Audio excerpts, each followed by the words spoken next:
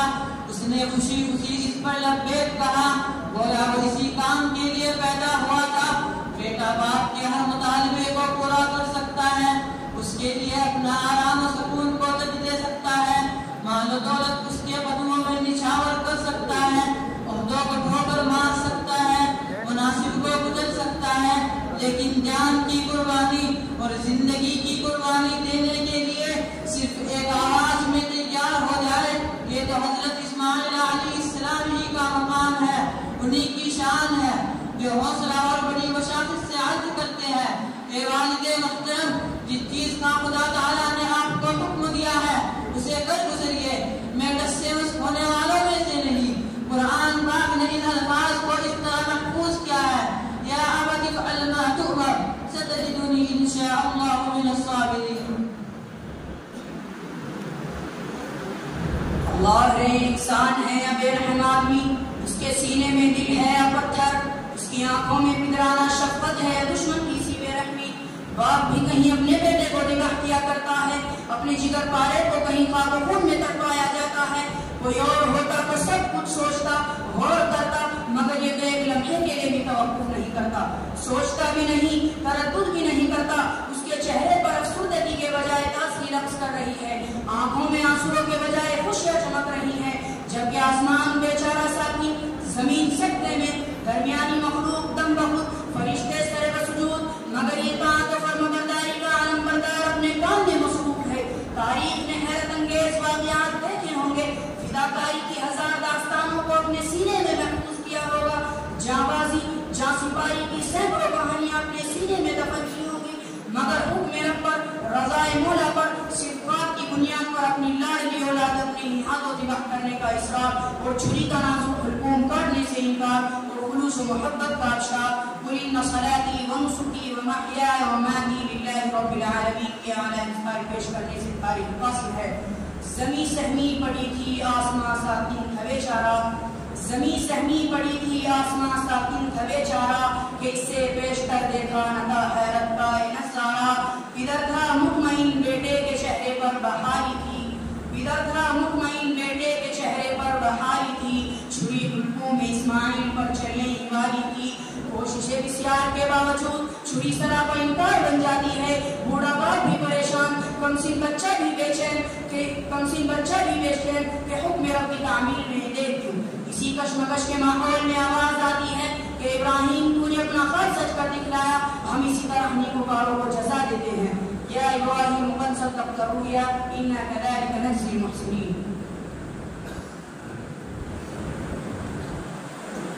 سعادت مند بیٹا جھک گیا فرمان باری پر, سعادت مند بیٹا جھک گیا فرمان باری پر, سعادت مند بیٹا جھک گیا فرمان باری پر, سعادت مند بیٹا جھک گیا فرمان باری پر. زمین و آسمان رات استاد گزاری پر, زمین و آسمان رات استاد گزاری پر. رضا جوئی کی یہ صورت نظر آئی نہ تھی اب تک, رضا جوئی کی یہ صورت نظر آئی نہ تھی اب تک, رضا جوئی کی یہ صورت نظر آئی نہ تھی اب تک. یہ جرأت بیشتر انسان نے دکھلائی نہ تھی اب تک. سعادت مند بیٹا جھک گیا فرمان باری پر, کہا فرزند نے باپ اسماعیل صابر ہے کہا فرزند نے باپ اسماعیل صابر ہے کہا فرزند نے باپ اسماعیل صابر ہے خدا کے حکم پر بندہ پے تعمیر حاضر ہے سعادت مند بیٹا جھک گیا فرمان باری پر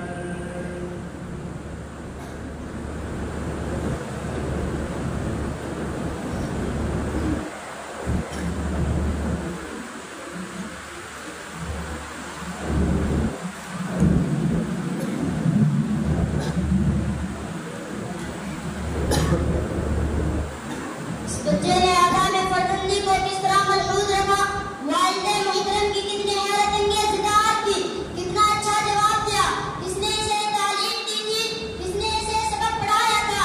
وہاں تو کوئی مکتب تھا، نہ مدرسہ و جامعہ تھا، نہ کوئی یونیورسٹی، جس کی تربیت کا کوئی نظام تعلیم تھا، نہ ماہرین کی فکری کا وشے وہ صحرا میں پلا تھا، سورج کی کرنوں نے اسے گدگدایا تھا، ہواؤں کے بغولوں نے اسے جھلسایا تھا، لیکن مکہ کی توجہات نے اس کی مرشاد کی، اس کی نگاہ تربیت نے فیضان نظر اسماعیل کو وہ تعلیم دی تھی۔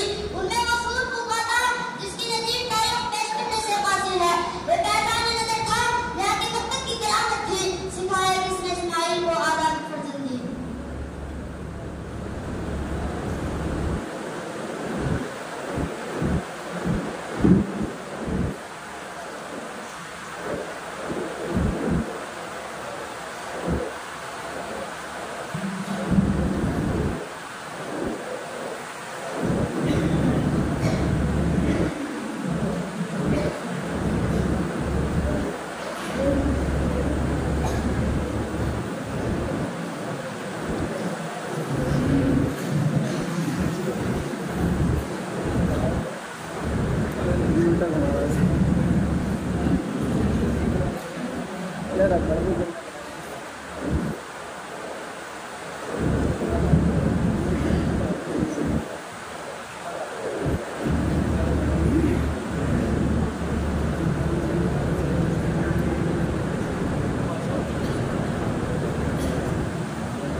آغوش مادری سے شخصیات جنم لیتی ہے، یہیں سے ادبا و شعراء مفکرین اور اولیاء نظام پروان چڑھتے ہیں۔ ہر بڑے آدمی کے پس پردہ، ہر شخصیت کے پیچھے، ہر انقلابی انسان کے پس منظر میں کسی ماں کی جلوہ فرمائی ضرور ہوتی ہے۔ آغوش مادری بچے کا پہلا مدرسہ اور اسکول ہے۔ ماں بچے کو صرف دودھ ہی نہیں پلاتی، تہذیب بھی پلاتی ہے، افکار و خیالات پلاتی ہے۔ اس کی جد و جہد سے حسن معنی پیدا ہوتا ہے۔ ماں جتنی مہذب، شائستہ، بلند خیال، پاکیزہ جذبات اور سدودہ صفات ہوگی، بچے میں اسی کا حسین پرتو اور اسی کے خیالات کا عکاس ہوگا۔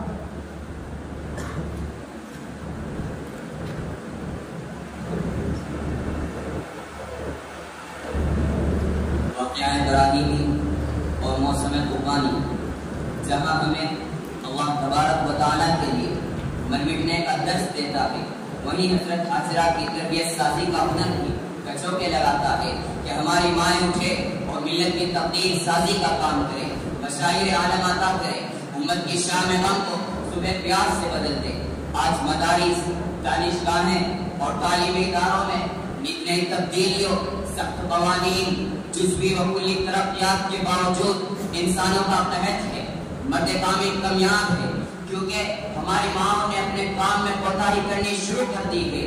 آج تاریخ کا، زمانے کا، ماہرین تعلیم کا، مفکرین عالم کا اور ہر درد مند انسان کا ماں سے سوال ہے، اس سے یہ مطالبہ ہے کہ وہ سب کاموں کو ٹھوکر مار کر، مغربی اثاثے کو کچل کر، بازاروں کی رونق کو پسے پشت ڈال کر، دل ربائی کے مناظر کو رول کر اس دنیا کو کردار کے آدمی اور انسان کامل عطا کرے۔ دنیا میں ہر چیز کی ریل پیل ہے، تمام اسباب کی فراوانی ہے، مگر مرد کامل سے اس کی آمد اجاڑ ہے۔ اگر ہماری مائیں کمر بستہ ہو جائے، مردم گریوں مردم سازی کا کام شروع کر دے تو ایک سال انقلاب آ سکتا ہے، اور پھر کسی کو یہ کہنے کا موقع نہیں ملے گا کہ آدمیت تیری تلاش نہیں، دیکھیں گے پردہ آئے نام بہت، اور پھر کوئی یہ رونا نہیں روئے گا، اٹھا میں مدرسہ اور خان کا سنمنار، نہ زندگی نہ معرفت نہ محبت نہ نگاہ۔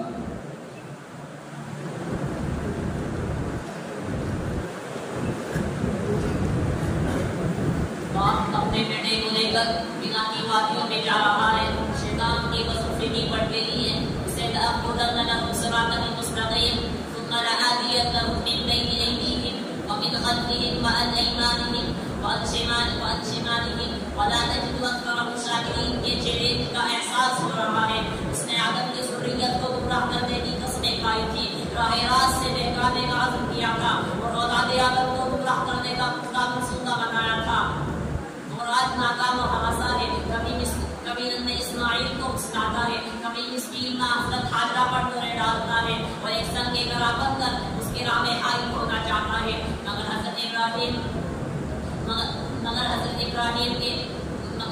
ابراہیم کے عزم و حوصلے میں، ان کے ارادہ و نیت میں تذبذب پیدا نہیں ہوتا۔